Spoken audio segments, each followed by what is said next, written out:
Welcome back to my channel, everyone. I am so excited because I'm filming a finance video. You guys have been asking me for more finance videos for like the past year, and so I am filming a video all about taxes, but stay tuned for more budgeting videos, travel budget videos, what I spend in a week, because those are all coming and I am so excited. I am someone who is on the cusp of millennial and excuse me.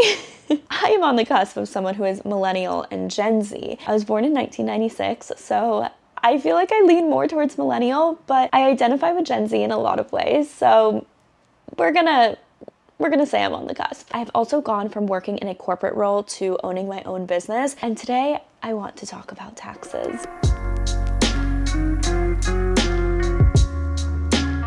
I get a lot of questions about how I file my taxes, especially as a business owner or someone who at one point was working in the corporate side of things while also having my own business alongside of it.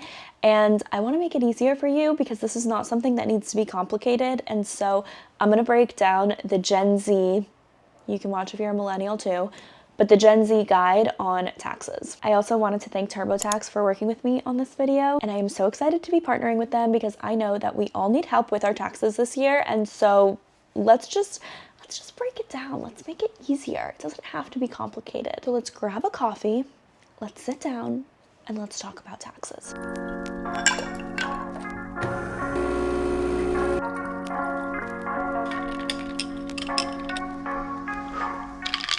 All right, let's get started. You know that you've probably heard a bunch of these random letters and numbers like a W-2, a 1099, and you might be thinking, what is that? These are tax forms, and I'm gonna break down who needs what tax forms to make it as simple as possible for you. A W-2 is what you're gonna get if you work a full-time job or a part-time job. A 1099 NEC is something that you're gonna get if you are a freelancer, a contractor, anyone that has a side hustle.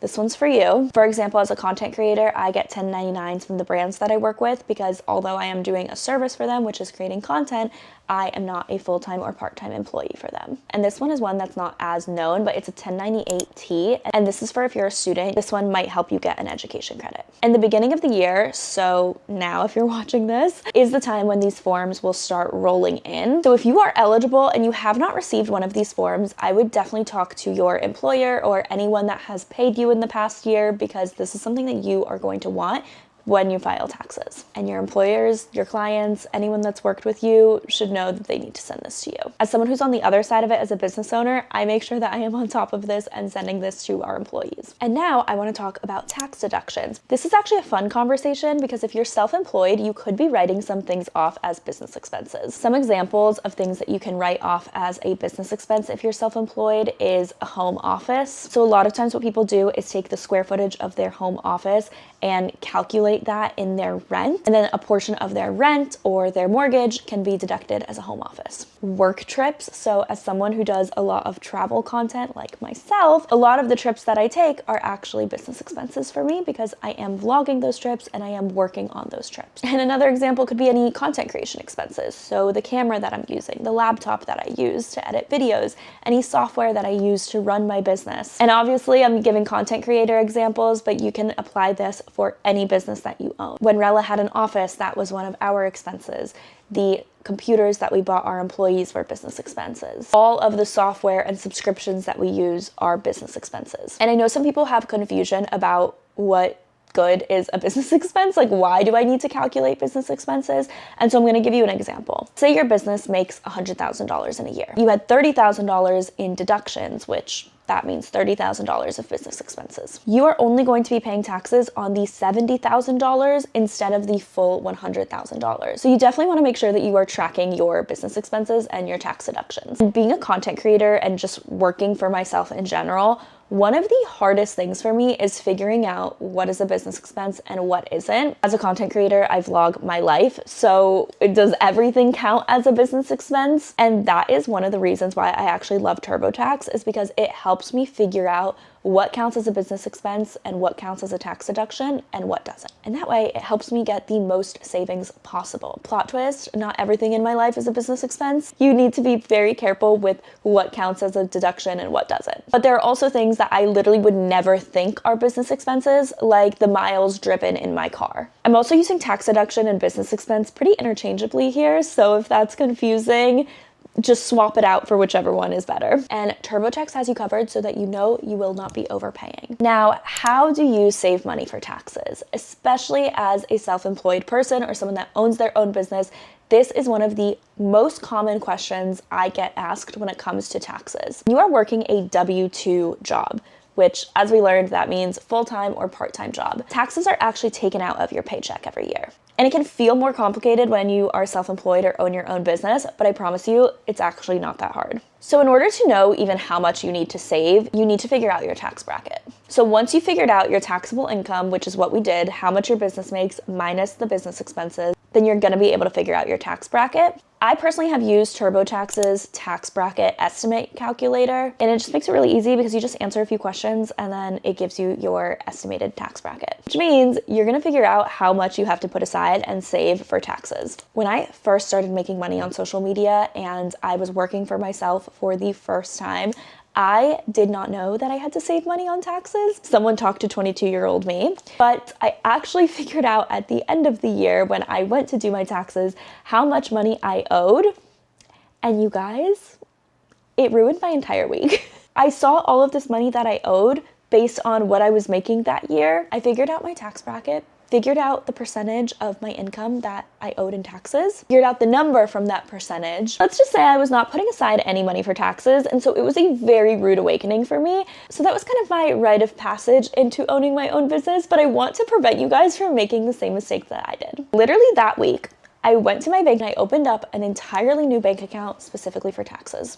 Every time I get paid, I set the percentage that I need to take out based on my taxable income, and I put it in that bank account for taxes. I do not touch that bank account. That money does not exist to me because that is set aside for taxes. And another tip that I have, especially if you are going to open up a new bank account for your taxes, is to open up a high yield savings account, because at least when your tax money is in there, it's also growing, and that just increases your savings even more because the money that you're putting aside for taxes is making you money. And now it is time to file your taxes. So instead of filing your taxes manually, which actually sounds like my worst nightmare, you can use the TurboTax app. All you have to do is upload all of your forms, all of your files to TurboTax, answer a few questions, and then you're done. I did want to make this video because I do think a lot of people think that filing your taxes is a very daunting task, and I'm not gonna lie, I felt that way too for years, but it actually doesn't have to be that complicated, I promise you. I also thought that my situation of being a content creator was so unique and that no one would understand it, and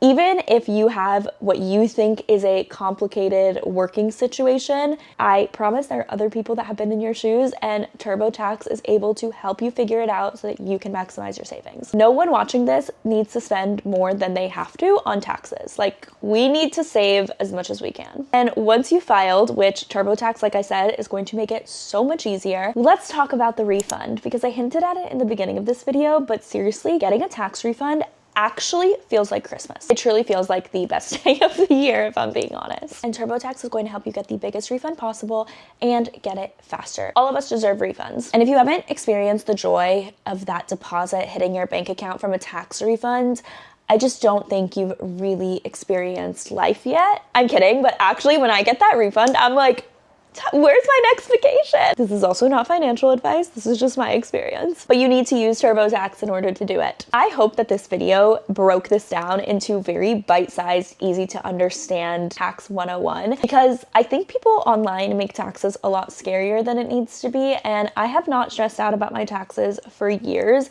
And I want to pass that feeling on to you guys. I think the biggest thing, as I've mentioned, is just understanding that, one, it's not scary. 2, how much money do I need to set aside? 3, okay, let me start setting it aside so that I don't touch it.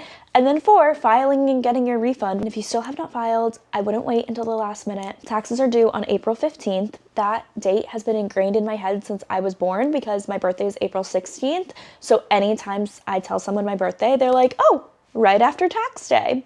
And you would think tax day ruins my birthday, but I promise you it's never ruined my birthday besides that one year when I was not prepared at all, and it does not have to ruin your day either. And you can get 15% off TurboTax when you use my link before April 15th, so before my birthday, you guys, keep that in mind. You're never gonna forget my birthday after this. And I did just want to thank TurboTax for sponsoring this video. I was so excited because I've been wanting to enter and dabble into more finance videos, as you might have seen from my last Q&A, and more finance videos are coming. I feel like I'm getting back to the root of my channel, and it just makes me really happy because I like to break things down like this into bite-sized pieces because I don't think money should be a taboo topic, and we gotta talk about it. So thank you TurboTax again for sponsoring today's video. Definitely use my link for 15% off, and please comment down below any other finance videos that you guys want to see. I am definitely doing more budget videos, but if there's anything else, please just let me know. Bye guys.